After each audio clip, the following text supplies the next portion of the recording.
يهده الله فلا مضل له ومن يضلل فلا هادي له وأشهد أن لا إله إلا الله وحده لا شريك له وأشهد أن محمدا عبده ورسوله يا أيها الذين آمنوا اتقوا الله حق تقاته ولا تموتن إلا وأنتم مسلمون يا أيها الناس اتقوا ربكم الذي خلقكم من نفس واحدة وخلق منها زوجها وبث منهما رجالا كثيرا ونساء واتقوا الله الذي تساءلون به والأرحام إن الله كان عليكم رقيبا يا أيها الذين آمنوا اتقوا الله وقولوا قولا سديدا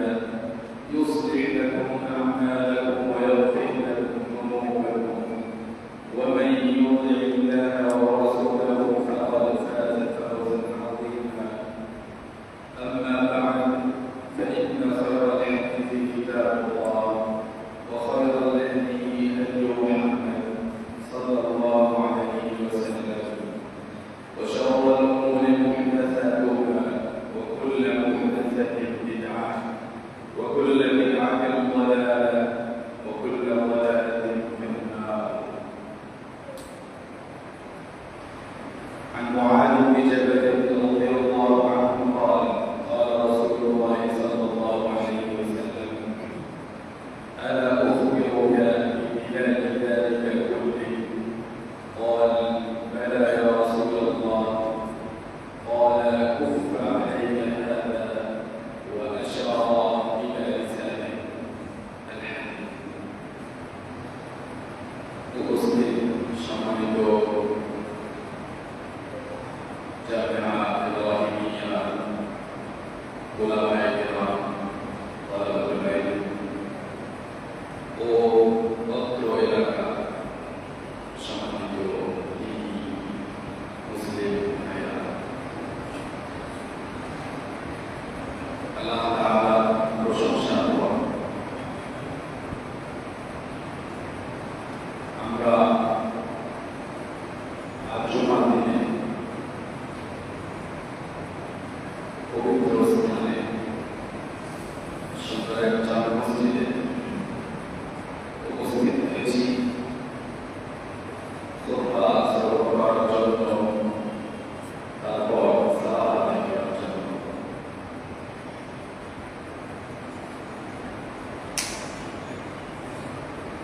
মানুষ খুতবার গুরুত্ব বোঝে না, বোঝার চেষ্টাও করে না, গতানুগতিকভাবে খুতবা শুনে থাকে। সেজন্য তার মধ্যে আগ্রহ থাকে না যে খুতবা আরম্ভ হওয়ার আগেই আমাকে উপস্থিত হতে হবে।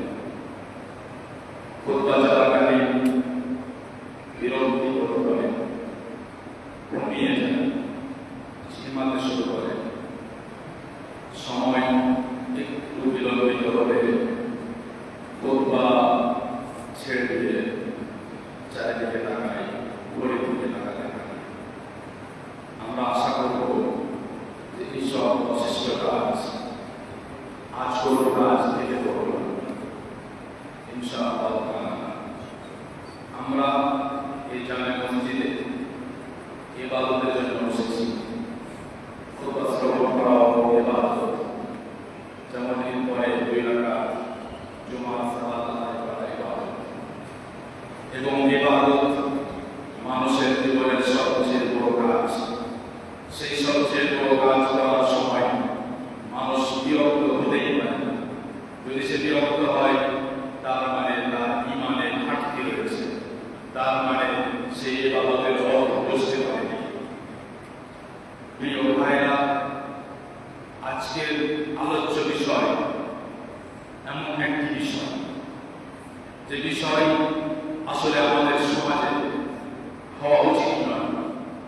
এমন একটি বিষয় যে বিষয়ে আমাদের আহলে হাদিসদের মধ্যে কখনো আসা উচিত নয়, কিন্তু দুঃখজনকভাবে তা আমাদের আহলে হাদিসদের মধ্যে পাওয়া যায়। এবং সেই বিষয়টি হল মুসলিমদের বিরুদ্ধে, মুসলিম শাসকদের বিরুদ্ধে এবং উল্লেখযোগ্যভাবে বিশেষভাবে সৌদি আরবের বিরুদ্ধে কটূক্তি করা, ব্যঙ্গ করা, ভুল ধরার চেষ্টা করা, গীবত ও সমালোচনা করা এবং অন্যান্যদের সমর্থন করা, যারা আসলে আকীদা মানহাজে আমাদের একেবারে বিরোধী, আমাদের একেবারে শত্রু, এমনকি যারা ইহুদিদের চাইতেও বড় শত্রু হতে পারে। কিন্তু অজ্ঞতার কারণে, জাহালাত ও মূর্খতার কারণে, ইলম থেকে দূরে থাকার কারণে, ওলামা থেকে দূরে থাকার কারণে আমাদের অবস্থা তেমনই। যেমন কোথাও যদি বন্যা আসে আর কেউ যদি নৌকায় না চাপতে চায়, নৌকা তো ছিল কিন্তু চাপতো না, যে তাই ধ্বংস হয়ে গেল। নৌকা ছিল, যখন নূহ আলাইহিস সালাতু ওয়াস সালাম তার ছেলেকে ডাক দিলেন, ইয়া বুনাইয়া ইরকাব মা'ানা, হে আমার ছেলে আমাদের সাথে এই নৌকায় সওয়ার হয়ে যাও। সওয়ার হলো না, ধ্বংস হয়ে গেল। আজ ফিতনার যুগে, গুমরাহির যুগে, ভ্রান্তির যুগে, যেখানে বিশ্লেষণ ভুলভাবে করা হয়, যেখানে হাদিসের ব্যাখ্যা অপব্যাখ্যা করা হয়, যেখানে কোরআন ও হাদিসকে ভুলভাবে পেশ করা হয়, যেখানে উলামায়ে কেরামের সম্মান করা হয় না, যেখানে সালাফে সালেহীনের ধারণা পর্যন্ত নেই, যেখানে হাদিসের ব্যাখ্যা করার পূর্বে পড়তে হবে, সে বিশ্লেষণ জানতে হবে, এ বিষয়ে উলামা কি বলেছেন তা জানার প্রয়োজন আছে, এটার গুরুত্ব মনেই করা হয় না, প্রয়োজন মনেই করা হয় না। এই যুগে, যে যুগে সাধারণ মানুষ মনে করে যে আমি যদি শিক্ষিত হই, আমি যদি কোনো এলাকার বড় কোনো দায়িত্বশীল হই, আমি যদি সরদার হই, আমি যদি কোনো বড় উচ্চপদস্থ হই, যদি মানুষ আমাকে সম্মান করে, যদি মানুষ আমার কথা বসে চাকরি কথা বসে শোনে, তাহলে যেন আমি শরীয়ত সম্পর্কে, আল্লাহ তাআলা সম্পর্কে, কোরআন ও হাদিস সম্পর্কে, হালাল ও হারাম সম্পর্কে, বিধিবিধান সম্পর্কে কথা বলার যেন অধিকার পেয়ে গেছি, যেমন আমি অথরিটি পেয়ে গেছি, যেন আমাকে অধিকার দেওয়া হয়েছে যে পুরো বিশ্বের মুসলিমদেরকে কি করা উচিত, যেন আমাদেরকে অধিকার দেওয়া হয়েছে যে আমি ঠিক করবো যে সৌদি আরবকে কি করা উচিত, আমি ঠিক করবো এখানে বসে যে সৌদির আলেমদেরকে কি বলা উচিত, আমি ঠিক করবো যে সৌদির আলেম বলার দায়িত্ব কি। জি না, আপনি এক ভুল রাস্তায় চলে যাচ্ছেন, আপনি এক ভুল রাস্তায় চলে যাচ্ছেন। এই রাস্তা আপনাকে নিয়ে যাচ্ছে শত্রুদের দিকে, তাদের দিকে যারা কখনো আহলে সুন্নাহ ওয়াল জামাআতকে সমর্থন করেনি। সম্মানিত উপস্থিতি, আমরা আজ আপনাদের সামনে যে হাদিস আলোচনা করেছি, যে হাদিস উল্লেখ করেছি, সেই হাদিস আমাদের জিহ্বাকে সংযত করার উপদেশটাই। সেই হাদিস আমাদের সামনে এই জিহ্বার ভয়াবহতাকে স্পষ্ট করে। মুআয ইবনে জাবাল রাদিয়াল্লাহু আনহুর হাদিসে রাসূল সাল্লাল্লাহু আলাইহি ওয়াসাল্লাম কিছু বড় বড় নেক আমলের কথা উল্লেখ করলেন।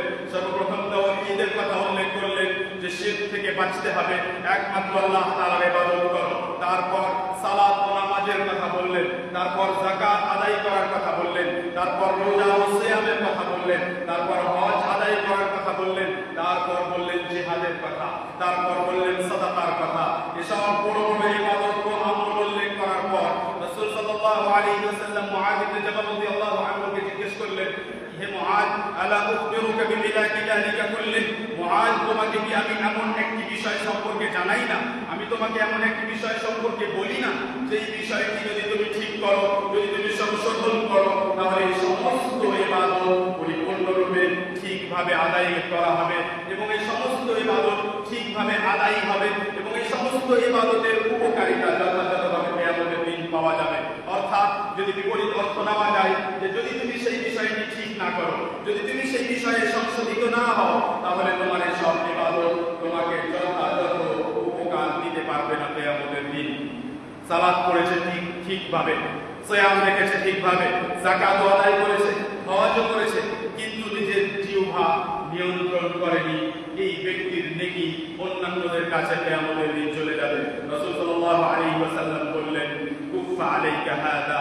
মুআয নিজের জিহ্বার দিকে ইঙ্গিত করে রাসূল সাল্লাল্লাহু আলাইহি ওয়াসাল্লাম বললেন, মুআয, তুমি এই জিহ্বাকে বিরত রাখো, তুমি এই জিহ্বাকে নিয়ন্ত্রণ করো, তুমি এই জিহ্বাকে সেই কথা থেকে বিরত রাখো যেই কথা বলা তোমার জন্য জায়েজ নয়, যেই কথা তোমাকে ধ্বংসের দিকে নিয়ে যাবে।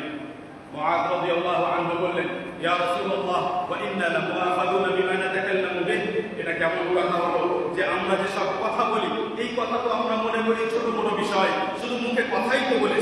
কাউকে হত্যা তো করিনি, আমি কাউকে অন্যায় তো করিনি, আমি কারো মাল লঙ্ঘন তো করিনি, আমি কারো উপর কোনো অন্যায় তো করিনি, আমি শুধু মুখে একটা কথাই তো বলেছি, আমি কারো বিরুদ্ধে একটা কথাই তো বলেছি। তাহলে এই কথার কারণে যত কথা আমরা বলি, এই সমস্ত কথার কারণে কি আমাদের পাকড়াও করা হবে, আমাদেরকে শাস্তি দেওয়া হবে? রাসূল সাল্লাল্লাহু আলাইহি ওয়াসাল্লাম আশ্চর্য হলেন এবং আশ্চর্যের ভাষায় এবং মুআয রাদিয়াল্লাহু আনহুকে সাবধান করার ভাষায় আরবি ভাষার একটি বাক্য ব্যবহার করে বললেন, সাকিলাতকা উম্মুকা ইয়া মুআয, মুআয যেন তোমার মা তোমাকে হারিয়ে দেয়, অর্থাৎ মুআয তুমি যেন মারা যাও। কিন্তু এই শব্দটি থেকে আসলে মৃত্যু উদ্দেশ্য হয় না, বরং এটা বকাবকি করার সময় কিংবা আশ্চর্য প্রকাশের সময় শুধু আরবি ভাষায় বলা হয়, মুআয তুমি কি কথা বলো, এটা তো আশ্চর্যের বিষয়। রাসূল সাল্লাল্লাহু আলাইহি ওয়াসাল্লাম বললেন, ওয়া হাল ইয়াকুবুন নাসা আলা উজুহিহিম ইল্লা হাসাইদু আলসিনাতিহিম। মুআয তুমি কথা ভালোভাবে বুঝে নাও যে মানুষকে কেবলমাত্র তাদের জিহ্বার কথা, কেবলমাত্র তাদের জিহ্বার ফসল মানুষকে ধ্বংস করবে, কেবল তাদের জিহ্বার ফসল তাদেরকে কিয়ামতের দিন জাহান্নামে নিক্ষেপ করবে, তাদেরকে মুখের ভরে টানতে টানতে জাহান্নামে গিয়ে নিক্ষেপ করা হবে তাদের মুখের ফসলের কারণে, মুখের কথার কারণে। মুখের ফসল আমরা আজ যা বলি তা যেন আমরা জমিতে চাষ করছি এবং কিয়ামতের দিন সেই জমির ফসল কাটতে হবে। আজ আপনি কোথায় কি বলবেন, কোথায় বসে কি বলেছেন, কার বিরুদ্ধে বলেছেন, কখন কুফরি কোন শব্দ বলেছেন, এমন শব্দ যে শব্দ বললে মানুষ কাফের হয়ে যায়, কোথাও আপনি এমন কোন কথা বলেছেন যেটা শিরকের অন্তর্ভুক্ত, কোথায় আপনি কাকে গালি দিয়েছেন, কোথায় আপনি কারো বিরুদ্ধে সমালোচনা করেছেন, কারো গীবত করেছেন, কোথায় আপনি চুগলি করেছেন, কুৎসা করেছেন, কোথায় আপনি বসে বসে কোরআন ও হাদিসের জ্ঞান না থাকা সত্ত্বেও একজন সাধারণ মানুষ হওয়া সত্ত্বেও কোরআন ও হাদিসের ব্যাখ্যা পেশ করেছেন, বরং আলেম ওলামা যে বিষয়ে মতভেদ করেছেন সেই বিষয়ে সঠিক কোনটি সে বিষয়ে আপনি নিজের মন্তব্য পেশ করেছেন, যাকে বলা হয় আল্লাহ তাআলা সম্পর্কে জ্ঞান না থাকা সত্ত্বেও কথা বলা। এই ধরনের কত কথা বলেছেন এবং কত ভুল করেছেন, এই সব মানুষকে জাহান্নামের দিকে নিয়ে যাবে এবং এই সবের মধ্যে কোনো একটিও মানুষের জাহান্নামের দিকে যাওয়ার জন্য যথেষ্ট। সম্মানিত উপস্থিতি, আমরা বিষয়টি যত সহজ মনে করি তত সহজ নয়। কথা বলার সময় খুব সাবধানে কথা বলতে হবে। রাসূল সাল্লাল্লাহু আলাইহি ওয়াসাল্লাম কথা বলতে নিষেধ করেননি, কিন্তু ভালো কথা বলার আদেশ করেছেন। মান কানা ইউমিনু বিল্লাহি ওয়াল ইয়াউমিল আখির ফালইয়াকুল খায়রান আও লিয়াসমুত। কারো যদি আল্লাহ তাআলার প্রতি ঈমান থাকে, কারো যদি আখিরাতের প্রতি ঈমান থাকে, তাহলে সে যেন ভালো কথা বলে, সে যেন উপকারী কথা বলে, এমন কথা যাতে লাভ আছে, সেটা দুনিয়াবি লাভ হতে পারে বা দ্বীনি লাভ হতে পারে। আর যদি এমন কথা না বলতে পারে তাহলে সে যেন চুপ থাকে। সম্মানিত উপস্থিতি, আমরা নিজেদেরকে একটি জামাআতের সাথে যুক্ত করি এবং সেই জামাআতটি হলো জামাআতুল আহলুস সুন্নাতি ওয়াল জামাআহ, আহলুস সুন্নাতি ওয়াল জামাআহ। এবং আমরা বিশেষভাবে ভারতে, পাকিস্তানে, বাংলাদেশে আমরা নিজেদেরকে আহলুল হাদিস বলে একটি জামাআতের সাথে যুক্ত করি। প্রত্যেক ব্যক্তিকে এটা বোঝা উচিত যে কেন আমি মুসলিম হওয়ার পরে আবার আহলুস সুন্নাহ ওয়াল জামাআহ কি জিনিস, আবার আহলুল হাদিস কি জিনিস। সংক্ষেপে বোঝার চেষ্টা করুন। আহলুস সুন্নাহ ওয়াল জামাআহ এই পরিভাষার প্রয়োজন হলো তখন যখন এই উম্মতের মাঝে রাসূল সাল্লাল্লাহু আলাইহি ওয়াসাল্লামের মৃত্যুর পর সাহাবায়ে কেরামের জীবদ্দশাতে, সাহাবায়ে কেরামের জীবনের শেষ দিকে, ওসমান রাদিয়াল্লাহু আনহুর যুগে, তারপর আলী রাদিয়াল্লাহু আনহুর যুগে যখন বিদআত মাথা চাড়া দিতে শুরু করলো, কোথাও খারিজিদের বিদআত যারা ওসমান রাদিয়াল্লাহু আনহুকে একজন খলিফাকে পর্যন্ত হত্যা করলো, কোথাও এমন এক বিদআত যে বিদআত বলে যে আমাদের ব্রেন যেটা বুঝতে পারবে, আমাদের জ্ঞান বিবেক যেই কথা বলতে পারবে সেটা গ্রহণ করব, না হলে গ্রহণ করব না। কোথাও এমন বিদআত মাথা চাড়া দিল যে আল্লাহ সুবহানাহু ওয়া তাআলা সমস্ত কর্ম যা কিছু পৃথিবীতে ঘটে তা সম্পর্কে জানেন না, বরং যখন ঘটে যায় তারপরে তিনি জানেন, যাদেরকে কাদারি বলা হয়, কাদারিয়া, যারা তাকদীর ও ভাগ্যকে অস্বীকার করলো। আরো এই ধরনের বিভিন্ন দল আসতে শুরু হলো। এক দল জন্ম নিল, যেই দলকে বলা হলো শিয়া। যখন আলী রাদিয়াল্লাহু আনহুর বিরুদ্ধে খারিজি দল একদিকে দাঁড়ালো, আলী রাদিয়াল্লাহু আনহুর বিরুদ্ধে যখন যুদ্ধ করার জন্য এক দল দাঁড়ালো, যাদেরকে খাওয়ারিজ ও খারিজি বলা হলো, যাদেরকে বলা হলো মুসলিম শাসকের বিরুদ্ধে বিদ্রোহকারী। আলী রাদিয়াল্লাহু আনহুর ইসলামে কারো সন্দেহ আছে? আলী রাদিয়াল্লাহু আনহু মুসলিম হওয়ার বিষয়ে কারো সন্দেহ আছে? আলী রাদিয়াল্লাহু আনহু রাসূল সাল্লাল্লাহু আলাইহি ওয়াসাল্লামের জামাতা, আলী আলী রাদিয়াল্লাহু আনহু রাসূল সাল্লাল্লাহু আলাইহি ওয়াসাল্লামের চতুর্থ খলিফা আলী রাদিয়াল্লাহু আনহু সেই 10 জনের একজন যাদেরকে পৃথিবীতে রাসূল সাল্লাল্লাহু আলাইহি ওয়াসাল্লাম একটি হাদিসে একই মজলিসে একসাথে জান্নাতের সুসংবাদ দিয়েছেন, তার ইসলাম সম্পর্কে কোনো সন্দেহ আছে? তার বিরুদ্ধে বিদ্রোহ করা কোথা থেকে জায়েজ হলো? কোন ভিত্তিতে, কোন প্রমাণের ভিত্তিতে? তারাও প্রমাণ পেশ করেছিল, তারা বলেছিল ইনিল হুকমু ইল্লা লিল্লাহ, কোন আল্লাহ তাআলা ছাড়া কোন ব্যক্তির এই অধিকার নেই যে সে ফয়সালা করবে, আল্লাহ তাআলা ছাড়া অন্য কারো বিধান চলবে না।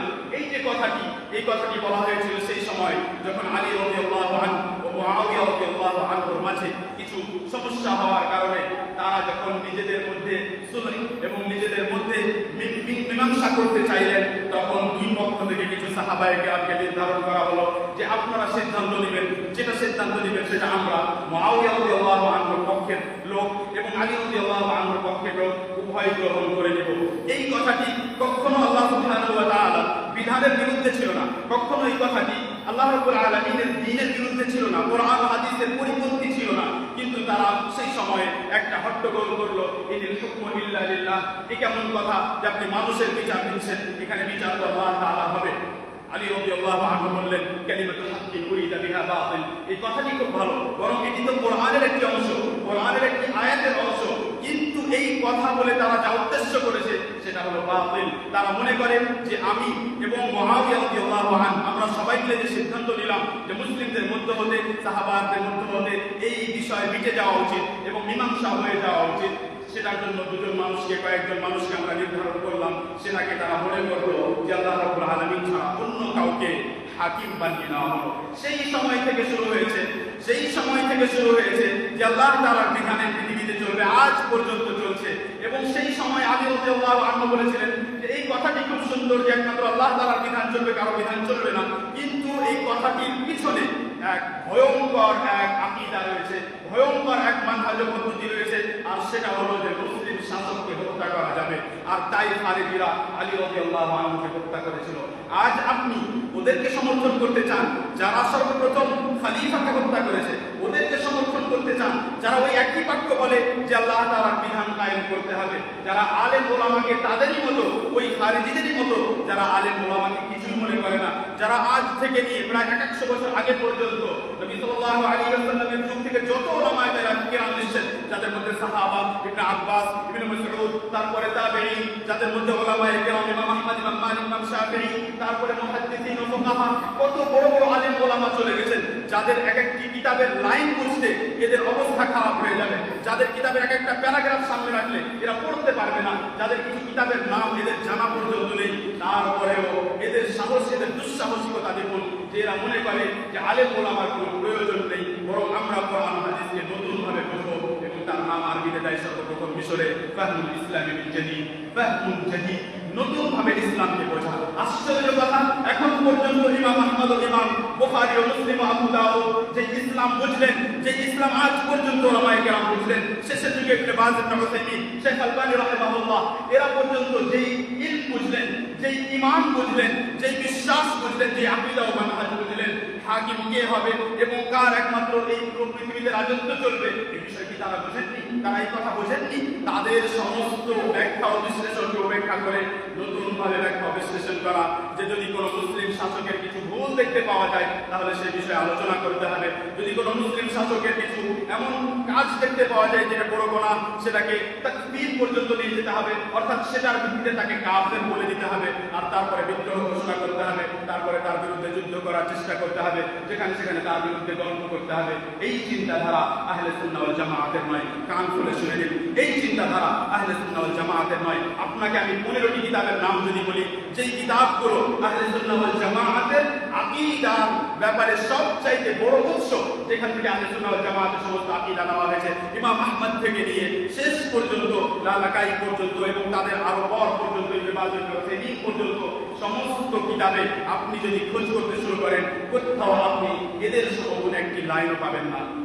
তাহলে এই আকীদা বিশ্বাস, এই মানহাজ পদ্ধতি আসলো কোথা থেকে? এই মানহাজ পদ্ধতি আসলো তাদের কাছ থেকে যাদের আকীদা ও মানহাজের কোনো খবর নেই, যারা কোন আলেম ওলামার কাছ থেকে পড়াশোনা করেছে তার কোনো খবর নেই, যাদের বিশ্বাস কি, যাদের পদ্ধতি কি, যারা কাকে অনুসরণ করে, কোরআন ও হাদিসের বিশ্লেষণ করার সময় তাদের পদ্ধতি ও মানহাজ কি, এই বিষয়ে যাদের কথা স্পষ্ট নয়।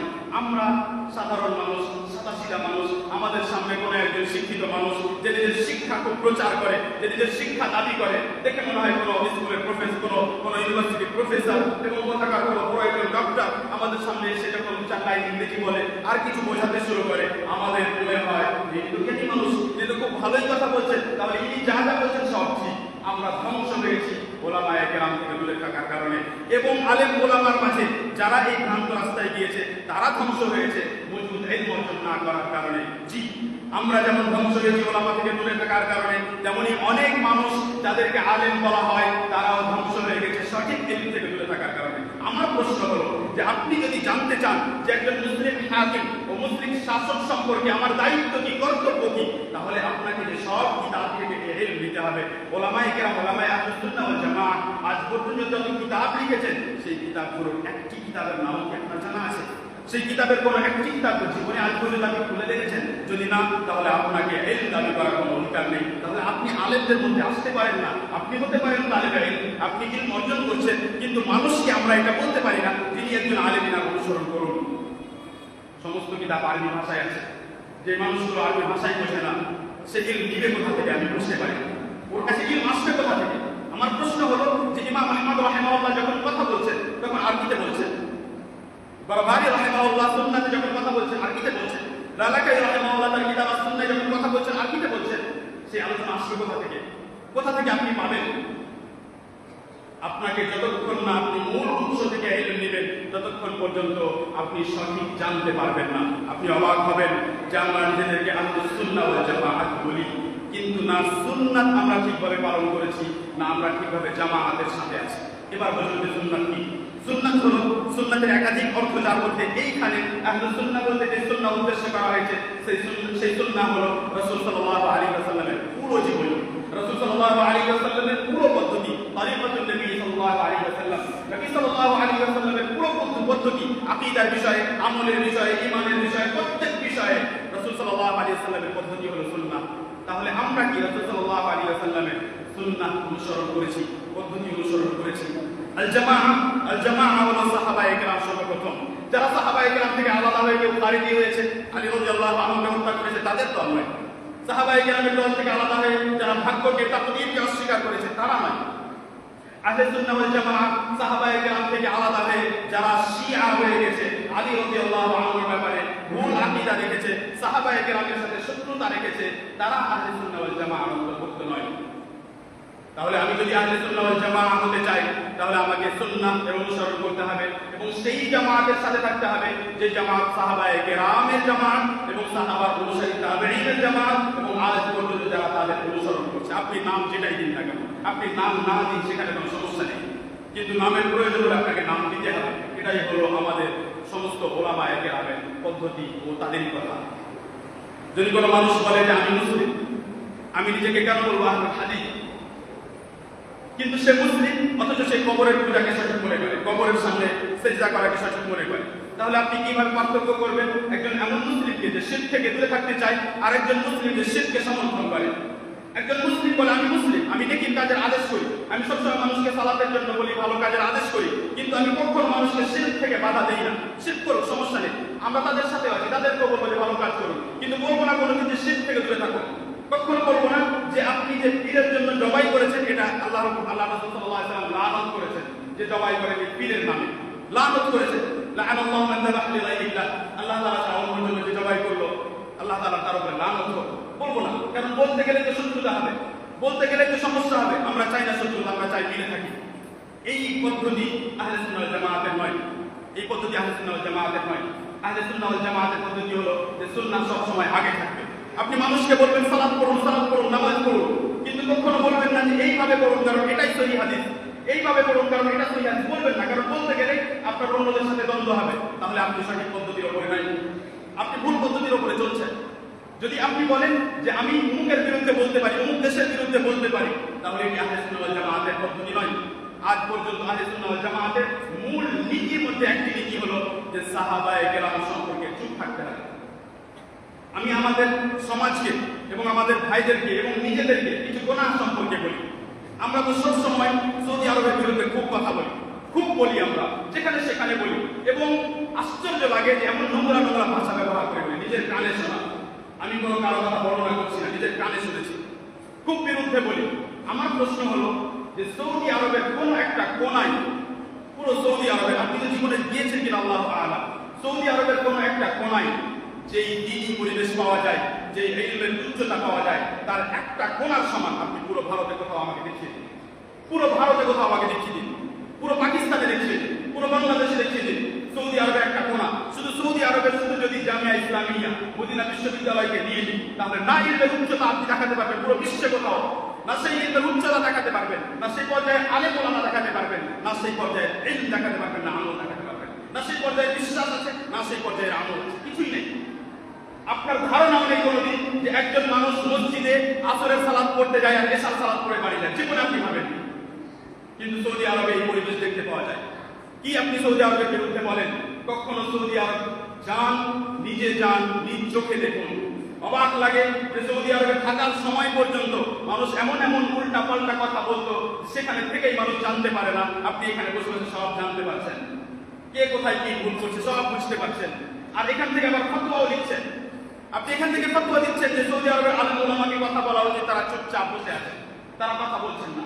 আমার প্রশ্ন হলো, আপনার জ্ঞান যখন এতই বেশি, আপনার ইলম যখন এতই বেশি, আপনি যখন ইবনে বাজ, ইবনে উসাইমিন, শেখ আলবানী, শেখ আব্দুল মুহসিন আল আব্বাদ, এনাদের চাইতে শেখ সুলাইমান আল রুহাইলি, যারা বড় বড় আলেম ওলামা, শেখ সালেহ আল ফাওজান, এনাদের চাইতেও যখন আপনার জ্ঞান বেশি, আপনি বেশি শরীয়ত বুঝে নিয়েছেন, আপনি বেশি ইসলাম বুঝে নিয়েছেন, তাহলে কেন? তাহলে কেন আপনি একটা দল তৈরি করে তার মধ্যে আপনাদের যারা সবচাইতে বড় আলেম তাদের একটা দল বানিয়ে তাদেরকে ভিসা টিকিট দিয়ে কেন মদিনা বিশ্ববিদ্যালয়ে পাঠান না? কেন পাঠান না? কেন এখানে বসে আছেন? চুপচাপ পাঠান সেখানে, মদিনা বিশ্ববিদ্যালয়ে যাবেন, সেখানে গিয়ে সেখানকার আলেমদের সাথে কথা বলবেন। আপনাদের যে মতবাদ, আপনাদের যে ভুলভাল কথা, এই কথাই যদি আপনাদের সঠিক মনে হয়, আপনার যদি মনে হয় যে সৌদি আরব ইনলাইন করছে না, সৌদি আরব সব ভুলভাল করে চলে যাচ্ছে, তাহলে এই কথাকে সেখানে বলতে হবে। সেখানে যখন আপনি আলেম ওলামাকে বলবেন, যদি আপনার কথা আসলেই ঠিক হয়, তাহলে তারা মানবেন, তারা মানার পরে সেটাকে তখন বাদশার কাছে পৌঁছাবেন। কিন্তু আপনি এইখান থেকে বসে বসে যখন বলছেন, তখন আপনি গীবাত করছেন, সমালোচনা করছেন। জি, নববী রাহিমাহুল্লাহ গীবাত ও সমালোচনা বিশেষ কিছু পরিস্থিতিতে করতে পারা যাবে তার কথা উল্লেখ করেছেন। বিশেষ কিছু পরিস্থিতিতে, সেই পরিস্থিতিগুলোর মধ্যে কোথাও এটা উল্লেখ করেননি যে মুসলিম শাসক যদি ভুল করে, যতক্ষণ পর্যন্ত সে মুসলিম, যতক্ষণ পর্যন্ত সে সালাত কায়েম করছে, যতক্ষণ পর্যন্ত সে স্পষ্টভাবে কুফরি করেনি, মুসলিম শাসকের বিরুদ্ধে বাড়িতে বসে বসে গীবাত ও সমালোচনা করা যায়। আমার প্রশ্ন হলো যে সৌদি আরবের মানুষগুলো মুসলিম না কাফের? তারা মুসলিম নয়, আমাদের দিনী ভাই নয়, তাহলে তাদের বিরুদ্ধে আপনি এখান থেকে কিভাবে কথা বলেন? আমার প্রশ্ন হলো যে সৌদি আরব শাসক সহ এবং সেই জাতি সহ যারা সেখানে থাকে, তারা যতটা মুসলিমদের জন্য করেছে আমরা কখনো করিনি। সেটা পয়সার দিক থেকে হোক, দুয়ার দিক থেকে হোক, যেই দিক থেকে হোক না কেন, সবসময় সৌদি আরব ফিলিস্তিনের বিষয় সবসময় আমাদের সামনে আসে। ফিলিস্তিনের যে বিষয় এবং ফিলিস্তিনের যে মাসআলা, এই মাসআলা আপনি সৌদি আরবের ওয়েবসাইটে গিয়ে চেক করুন। মিনিস্ট্রি অফ ফরেন অ্যাফেয়ার্স, ওয়াজারাতুল খারিজিয়া, সৌদি আরবের অফিসিয়াল ওয়েবসাইট, সেখানে গিয়ে আপনি চেক করুন, দেখুন তাদের কথা যে সৌদি আরবের যত বিষয় প্রায়োরিটি পায়, সবচাইতে প্রাধান্য পায় যে বিষয়গুলো, যেই বিষয়গুলোর উপরে সবচাইতে সৌদি শাসন বেশি ফোকাস করে, তার মধ্যে একটি হলো ফিলিস্তিন। এবং আপনি কি ফিলিস্তিন করেন? সৌদি আরব সেই সময় থেকে ফিলিস্তিনের সাপোর্ট করছে, যে সময় আপনি ফিলিস্তিনের বিষয়ে জানতেন না, আপনার জন্ম হয়নি, তখন থেকে সাপোর্ট করে যাচ্ছে। প্রায় 1994 থেকে 2020-এর যদি আপনি দেখেন যে কত খরচ করা হয়েছে, সেটাকে শত শত কোটিতে বর্ণনা করা হয়েছে, শত শত কোটি। এবং যত আরব দেশগুলো আছে, তার মধ্যে সবচেয়ে বেশি পয়সা যে দেশ খরচ করেছে সেটা হলো সৌদি আরব। এই শুধু ফিলিস্তিনের বিষয়ে বললাম পয়সার দিক থেকে। তারপরে ফিলিস্তিনকে একটা আলাদা দেশ করতে হবে, ফিলিস্তিনকে তার সম্মান ফিরিয়ে দিতে হবে, তাকে তার সে যে কানুনি অধিকার পায় সেটা তাকে ফিরিয়ে দিতে হবে। এই বিষয়ে সৌদি আরব সবসময় চেষ্টা করতে দেখেছে, ক্ষতি করেছে বন্ধুরা। যখনই চেষ্টা করেছে যে সমাধান হয়ে যাক, তখনই কেউ কোনো বিদ্রোহ করে, এটা সেটা করে, ভুলভাল করে, বম ব্লাস্ট করে দিয়ে অন্যরা ক্ষতি করেছে। যাদেরকে আপনি বন্ধু মনে করেন তারাই আসল শত্রু, যাদেরকে আপনি বন্ধু মনে করেন তারাই আসল শত্রু। যেই মানুষগুলো, ইরানের কথা বলছি, যেই মানুষগুলো সাহাবায়ে কেরামকে গালি দেয়, যে মানুষগুলো আবু বকর এবং ওমরকে তাগুত বলে, মনে আসলো তাগুত শব্দটি একটি জামাতে ইসলামীর কাছে তাগুত শব্দটি একটি প্রসিদ্ধ শব্দ। আমার প্রশ্ন হলো যে আপনাদের লিডার যারা, এই জামাতে ইসলামের যারা লিডার, খারিজিদের যারা লিডার, রাফেজিদের যারা লিডার, যারা সাহাবায়ে কেরামের সাথে শত্রুতা রাখে, এদের যারা নেতা ও লিডার, তারা আবু বকর এবং ওমরকে তাগুত বলেছে। তাদের কিতাবের লেখা আপনাকে দেখাতে পারবো। আবু বকর ওমরকে যারা তাগুত বলেছে, তারা আজকে সৌদির শাসককে তাগুত বলবে না কেন? তাদের জন্য এটাই স্বাভাবিক। ইবনে বাজ ও ইবনে উসাইমিন ও ইবনে বাজ রাহিমাহুল্লাহ এই উলামায়ে কেরামকে যাদের কথা পড়ে পড়ে আমরা আজ এত বড় হয়েছি, তাদেরকে এরা বলে এজেন্ট, তাদেরকে এরা বলে দালাল। আর আপনি ওদের পিছনে ঘুরতে চাচ্ছেন, আপনি ওদের দলে সংযুক্ত হতে চাচ্ছেন। এরা হলো তারা যারা সাহাবায়ে কেরামের বিরুদ্ধে নিজের মুখকে নোংরা করে। এরা হলো তারা যারা সাহাবায়ে কেরামকে গালি দেয়। একটি দল আছে যে দলটিকে বলা হয় রাফেজি, আরবিতে বলা হয় রাফেদা। এই রাফেজি দলটি অধিকাংশ সাহাবা থেকে নিজেকে মুক্ত ঘোষণা করে, অধিকাংশ সাহাবার সাথে নিজের সম্পর্ক ছিন্ন করে। আবু বকর হোক, ওমর হোক, তালহা, জুবাইর হোক, আয়েশা রাদিয়াল্লাহু আনহার উপর অপবাদ দেয়, আয়েশা রাদিয়াল্লাহু আনহাকে লাঞ্ছনা দেয়। আপনি মেনে নিতে পারবেন? আয়েশা রাদিয়াল্লাহু আনহাকে, মুমিনদের মা, উম্মুল মুমিনিন, আমাদের সকলের মা, তাকে তাদের কিতাবের মধ্যে আপনাকে দেখাতে পারবো যে হুসাইন রাদিয়াল্লাহু আনহু বর্ণনা উল্লেখ করেন যে হুসাইন রাদিয়াল্লাহু আনহু আয়েশাকে বললেন যে আপনি নবী সাল্লাল্লাহু আলাইহি ওয়াসাল্লামের বাড়িতে সেই পুরুষদেরকে আসার সুযোগ দিতেন যাদেরকে রাসূলুল্লাহ পছন্দ করতেন না। মেনে নিবেন আপনি আপনার মায়ের জন্য এই কথা?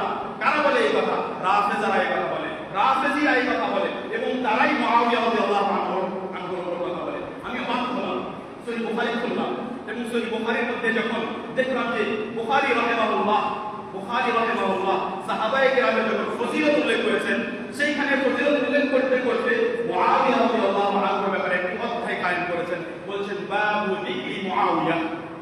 মুআবিয়া রাদিয়াল্লাহু আনহুর উল্লেখ সম্পর্কে, তার ব্যাপারে যা কিছু বর্ণিত হয়েছে সে সম্পর্কে এই অধ্যায়। তারপরে সেখানে তার ব্যাপারে কিছু হাদিস উল্লেখ করেছেন। সেই কথাগুলোর মধ্যে একটি কথা হলো যে একজন দাস ইবনে আব্বাস রাদিয়াল্লাহু আনহুকে এসে বলল যে ইবনে আব্বাস রাদিয়াল্লাহু আনহুমা, আমি মুআবিয়াকে দেখছি যে বেদরের নামাজ এক রাকাত পড়ে।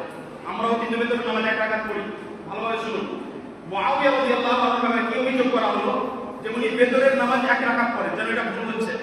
তো ইবনে আব্বাস রাদিয়াল্লাহু আনহুমা, যিনি পুরো উম্মতের সবচেয়ে বড় আলেমদের একজন, পুরো উম্মতের কিয়ামত পর্যন্ত সবচেয়ে বড় আলেমদের একজন, তিনি বলছেন যে ছেড়ে দাও। সহিহ মুসলিমের বর্ণনা, সহিহ বুখারীর বর্ণনা, ছেড়ে দাও, তাকু ইন্নাহু ফাকিহ। বললেন যে তিনি ফাকিহ, অর্থাৎ তিনি কোরআন হাদিসের যথেষ্ট জ্ঞান রাখেন, তার মধ্যে ফিকহ রয়েছে, তিনি বোঝেন যে হ্যাঁ এক রাকাত বেতন হাদিসের মধ্যে সাব্যস্ত পড়া যাবে, তাই তিনি বলছেন তিনি ফাকিহ, ইন্নাহু ফাকিহ, তাকে ছেড়ে দাও, তার ব্যাপারে কোনো অভিযোগ নিয়ে আসো না। একথা ইবনে আব্বাস রাদিয়াল্লাহু আনহুমা বললেন, সেই ব্যক্তিকে বোঝালেন। সেই ব্যক্তি কি মনে করছিল যে ভুল হয়ে গেল? কেন মনে করছিল? অজ্ঞতার কারণে। গেল কোথায়? সবচেয়ে বড় আলেমের কাছে কি পেল? সমাধান পেল। সেই কথাই তো বোঝানোর চেষ্টা করছি যে আপনি সমস্যার মধ্যে আছেন, বিভ্রান্তির মধ্যে আছেন, কে কি বলেছে, মিডিয়ায় কি লিখেছেন, কি হোয়াটসঅ্যাপে পড়ে নিয়েছেন, ইউটিউবে কি লিখে নিয়েছেন, আপনার ব্রেনে সব ভুল ভ্রান্ত ঢুকেছে, ভ্রান্ত কথা ঢুকেছে। আপনি আলেম ওলামার কাছে যান, তাদের কাছে জিজ্ঞেস করবেন এবং তাদের কাছ থেকে সমাধান নিয়ে আল্লাহ তাআলা আমাদেরকে তৌফিক দান করুন। আলহামদুলিল্লাহি রাব্বিল আলামিন ওয়াল আকিবাতু লিল মুত্তাকিন ওয়াসসালাতু ওয়াসসালামু আলা নাবিয়িনা মুহাম্মদ ওয়া আলা আলিহি ওয়া আসহাবিহি আজমাইন। আমরা নিজেদেরকে আহলে হাদিস এজন্য বলেছি কারণ কিছু মানুষকে দেখা গেছে যে যাদের সামনে স্পষ্ট হাদিস এসে যাওয়ার পরেও, সরাসরি বিষয় স্পষ্ট হয়ে যাওয়ার পরেও, তাদের নিজেদের প্রমাণ দুর্বল হয়ে যাওয়ার পরেও তারা সেই হাদিসকে প্রত্যাখ্যান করেছে। কখনো বলেছে খাবারে আহাদ, কখনো বলেছে না বোঝা যাচ্ছে না, কখনো বলেছে না দুটোর মধ্যে টক্কর দেখা যাচ্ছে তাই এটাকে গ্রহণ করলাম, বিভিন্ন অজুহাত দিয়ে হাদিসকে অস্বীকার করেছে। আমরা বললাম যে না, নবী সাল্লাল্লাহু আলাইহি ওয়াসাল্লামের দুইটি কথার মধ্যে কখনো তাআরুদ, টক্কর হতে পারে না। যেই বৈপরীত্য আপনি দেখতে পাচ্ছেন সেটা ইলমের ভিত্তিতে দূর করা সম্ভব, সমন্বয় করা সম্ভব। আমরা রাসূল সাল্লাল্লাহু আলাইহি ওয়াসাল্লামকে যেমন সম্মান করি, তেমনি তার সমস্ত হাদিসকে সম্মান করি এবং সহিহ হাদিস পেলে আমরা নিজেদের মত ছেড়ে দিই। সেই জন্যই আমাদেরকে আহলে হাদিস বলা হলো। এবং যারাই এই মানহাজ পদ্ধতি অনুযায়ী চলবে, সে যেই মাযহাব অনুসরণ করুক না কেন, সে বাস্তবে আহলুল হাদিস, সে আসলে বাস্তবে আহলুল হাদিস। এবং আহলুল হাদিসের উচিত হবে, আহলুল হাদিসের প্রত্যেক যুবকের উচিত হবে যে যেমন হাদিসকে সম্মান করার জন্য অন্যদের সাথে আমাদের লড়াই হলো হাদিসের কারণে। আমরা রাসূল সাল্লাল্লাহু আলাইহি ওয়াসাল্লামের হাদিসকে গ্রহণ করেছি, সেজন্য মানুষ আমাদেরকে গালি দেয়, মানুষ আমাদেরকে ওয়াহাবি বলে, মানুষ আমাদেরকে কি না কি বলে। লাঞ্ছনা পেয়েছি রাসূল সাল্লাল্লাহু আলাইহি ওয়াসাল্লামের হাদিস অনুসরণ করার জন্য আমরা এটা প্রমাণ করে দেখাবো যে হ্যাঁ হে আল্লাহ রাসূল সাল্লাল্লাহু আলাইহি ওয়াসাল্লাম যেটা দাবি করেছি যে আমরা আহলুল হাদিস, আসলে আমরা আহলুল হাদিস, তোমার প্রত্যেকটি হাদিসকে আমরা নিজেদের জীবনে বাস্তবায়ন করব।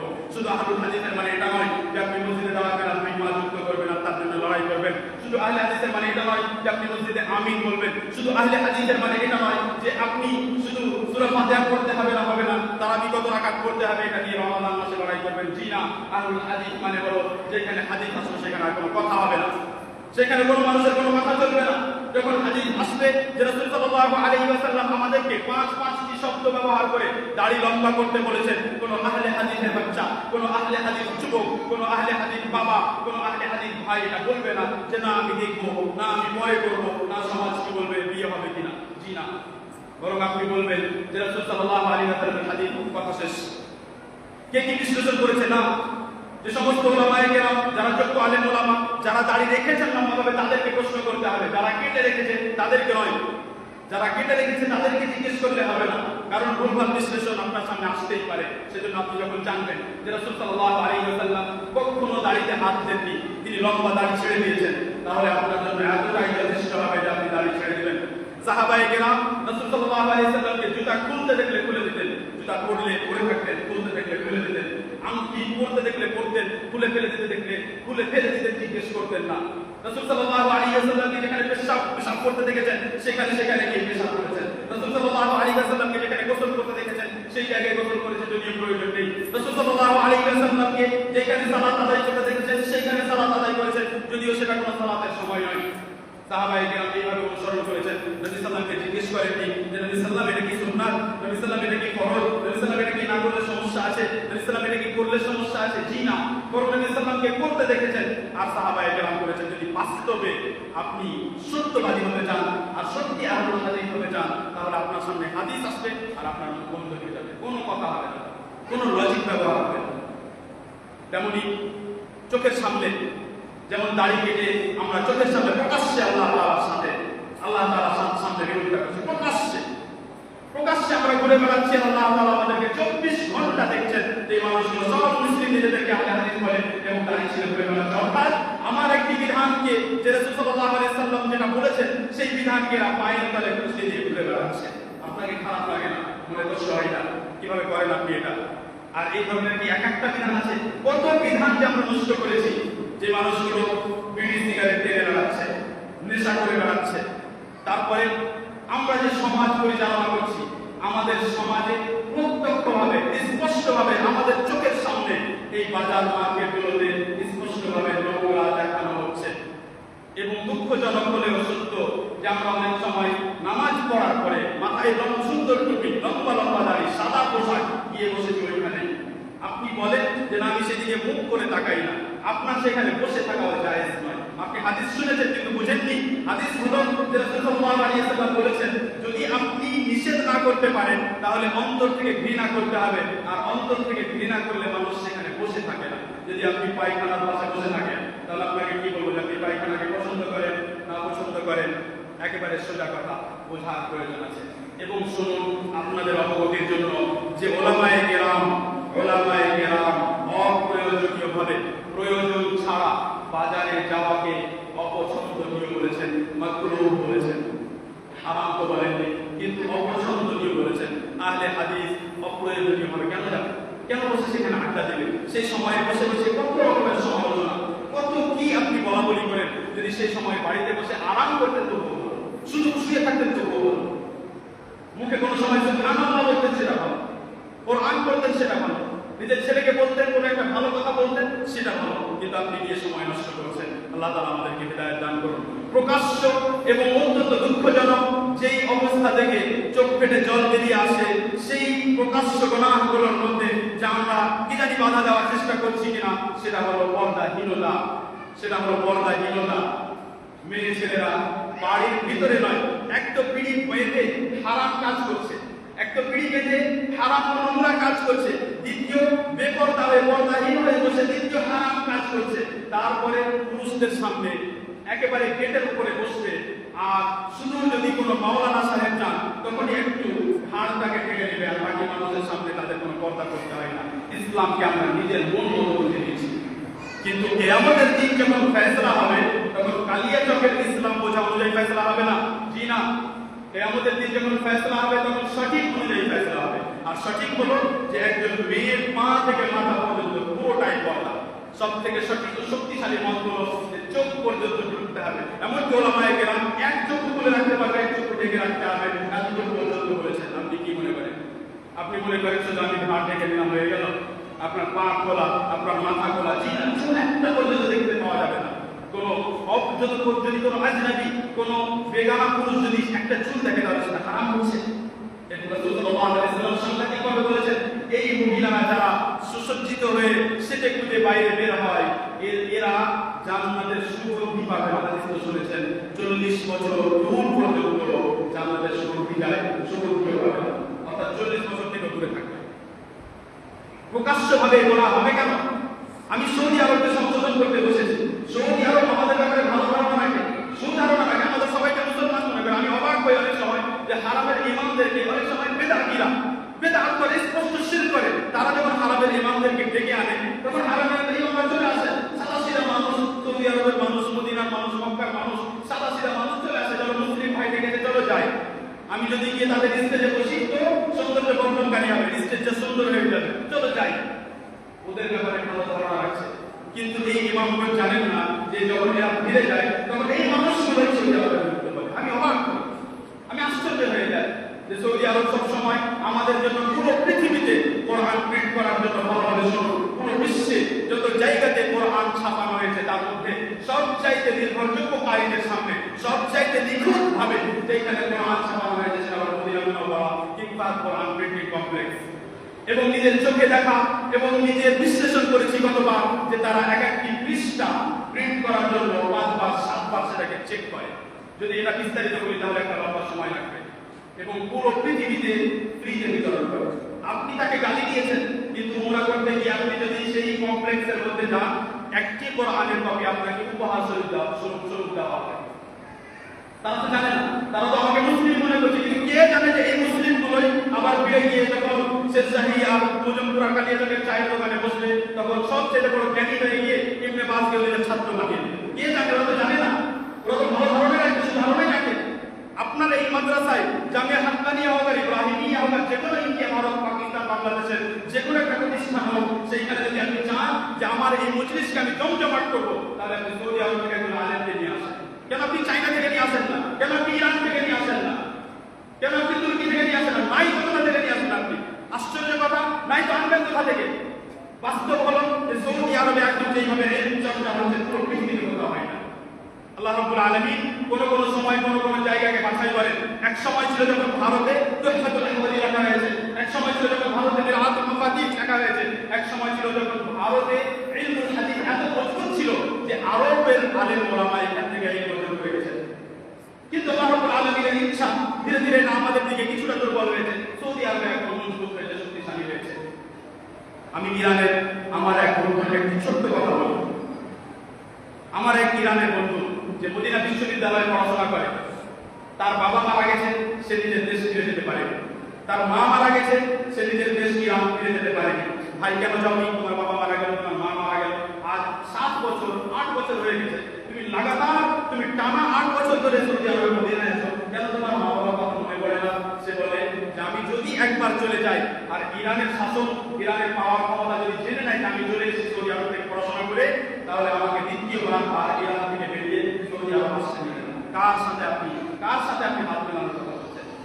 কাকে আপনি সমর্থন করছেন? একদিকে সাহাবায়ে কেরামের বিরুদ্ধে কথা, আয়েশা রাদিয়াল্লাহু আনহার বিরুদ্ধে কথা, অধিকাংশ সাহাবাকে গালি দেওয়া, একদিকে কোরআনে কারীম। আপনি অবাক হবেন যে কোরআনে কারীমের যে আয়াতগুলো আমরা একটু আগে শুনছিলাম, ওয়া মান ইউতিইল্লাহা ওয়া রাসূলাহু ফাকাদ ফাযা ফাওজান আযীমা, বলে যে না তোমরা আয়াতের মধ্যে থেকে কিছু হারিয়ে বিলুপ্ত করে দিয়েছো। এখানে মাঝখানে কিছু আরো কথা ছিল, আল্লাহ তাআলা নাযিল করেছে, আমাদেরকে অবাক করে। তারা আমাদেরকে মুসলিম মনে করে। আপনি যাকে বন্ধু বানাতে চাচ্ছেন তারা আমাদেরকে মুসলিম মনে করে না। বিগত প্রায় 2010-এর আশেপাশে থেকে বিগত 15 বছরে ইহুদিদের চাইতে বেশি রাফেজিরা শিয়ারা আহলে সুন্নাহ ওয়াল জামাতকে হত্যা করেছে। প্রায় 2 কোটি। ইয়েমেনে আহলে সুন্নাহ ওয়াল জামাতের শাসন ছিল, কিন্তু সেখানে এরা সব মিলে, আর এদের সাথে ইখওয়ান মুসলিমিন আর এই যত সব এই ধরনের বিদ্রোহী যত সব জামাত রয়েছে এরা সব মিলে সেখানে মাজুসি হুকুমত শুরু করেছে। ইরানিদেরকে সেখানে ক্ষমতা দিয়েছে, লুবনানে, এর পূর্বে সিরিয়াতে, ইরাকে। আপনি অবাক হবেন যে ইরাকে এক সময়, এখনো ইরাকের যে শাসন সেটা হলো সুন্নি এবং শিয়া মিলে, শিয়াদের বেশি এবং মূল যে সব বড় পদগুলো শিয়াদের এবং কিছু অংশ সুন্নিদের আছে। সেইখানে এক সময় যখন তাদের দাপট ছিল তখন একজন লিডারের ভাষা হলো যে আহলে সুন্নাহ ওয়াল জামাআতকে সম্বোধন করে, আহলে সুন্নাহ ওয়াল জামাআতকে সম্বোধন করে ইরাকের এক লিডার বলে যে তোমাদের সামনে তিনটি অপশন রাখলাম। তাদেরকে বলে, সুন্নিদেরকে বলে, তোমাদের সামনে তিনটি অপশন রাখলাম। একটি হলো যে তোমরা শিয়া হয়ে যাও, দ্বিতীয় অপশন হলো তোমরা ইরাক ছেড়ে বেরিয়ে যাও, আর তৃতীয় অপশন হলো যে তোমরা মৃত্যুর জন্য প্রস্তুত হয়ে যাও, তোমাদেরকে হত্যা করে দাও। এদের সমর্থন কখনো করা যাবে না। এবং হয়তো আপনারা জানেন না যে রাফেজার মূল হলো ইহুদিয়ত। ইবনে সাবা ইয়ামানের একজন মানুষ, ইহুদি ছিল। সেই ইবনে সাবা এর কাছ থেকে রাফেজা নিজের আকীদা নিয়েছে, যারা বলে আলী রাদিয়াল্লাহু আনহু সবকিছু, আলী রাদিয়াল্লাহু আনহু মাহবুব, আলী রাদিয়াল্লাহু আনহু আবার পৃথিবীতে ফিরে আসবেন, সবার হিসাব নেবেন, আলী রাদিয়াল্লাহু আনহু হিসাব নেবেন নাকি আল্লাহ তাআলা হিসাব নেবেন। কিন্তু ব্রেন যখন নষ্ট হয়ে যায় তখন যত নোংরা মধ্যে ঢোকাতে থাকে সব ঢুকে যায়। আল্লাহ তাআলা আমাদেরকে হেদায়েত দান করুন। সৌদি আরবে যেসব দিকের কাজ হচ্ছে তা আমাদের সামনে আলোচনা করা হয় না। সেখানে পড়াশোনার জন্য প্রায় 25টিরও বেশি ইউনিভার্সিটি আছে, যেখানে পুরো বিশ্বের ছাত্র তৈরি হয়েছে। এবং শুধু মদিনা বিশ্ববিদ্যালয়ে প্রায় 180টি দেশের ছাত্র পড়ে। আপনি জীবনে শুনেন যে চায়না মানুষ যে কোথায় ইসলামী শিক্ষা অর্জন করছে, ভালো আলেম হয়ে ফিরে যাচ্ছে। এবং তার জন্য শত শত কোটি টাকা, কোটি রিয়াল ব্যবহার হচ্ছে, যেটাকে আপনাকে 25 দিয়ে গুণ করতে হবে, তাহলে আপনার টাকাতে আসে। এইভাবে সৌদি সরকার আমাদের জন্য খরচ করে যাচ্ছে। একবার এক বাদশা ছিলেন এর পূর্বে, তিনি অসুস্থ হয়ে সুস্থ হলেন, তখন সমস্ত আমাদের মদিনা বিশ্ববিদ্যালয়ের ছাত্রকে এবং হয়তো অন্যান্য ইউনিভার্সিটির ছাত্রদেরকেও 2 মাসের অধিকাংশ অতিরিক্ত স্কলারশিপ দিলেন খুশিতে। বাদশা সুস্থ হয়েছে, খুশিতে 2 মাসের স্কলারশিপ দিচ্ছেন। এবং সৌদি আরবে যে এই চর্চা, প্রত্যেক মসজিদের দার্স, সেখানকার আলেম ওলামার সামনে আমার বিশ্বাস যে আপনারা যদি সেখানকার আলেমদের সামনে 10 মিনিট বসেন, আপনার ঈমান অন্যরকম হয়ে যাবে, আপনার ঈমান পরিবর্তন হতে লাগবে, আপনার ভিতরের অবস্থা পরিবর্তন হতে লাগবে। কিন্তু সেই সমস্ত আলেম ওলামা থেকে আমরা দূরে আছি। সেখান থেকে যারা পড়াশোনা করছে তাদের আশেপাশে তাদের সাথে যুক্ত হওয়ার চেষ্টা করবেন, তো তারাও এখানে থাকে না, তারাও এদিক ওদিক চলে যায়। আল্লাহ তাআলা আমাদেরকে তৌফিক দান করুন। সম্মানিত উপস্থিতি, আমরা শেষের দিকে সংক্ষেপে আপনাদের বলতে চাই যে আমরা যদি কোনো মুসলিম শাসকের সাথে আচরণ করতে চাই, তাদের কোনো দোষ ত্রুটি, কোনো ভুল দেখি, তাহলে আমাদেরকে কি করতে হবে?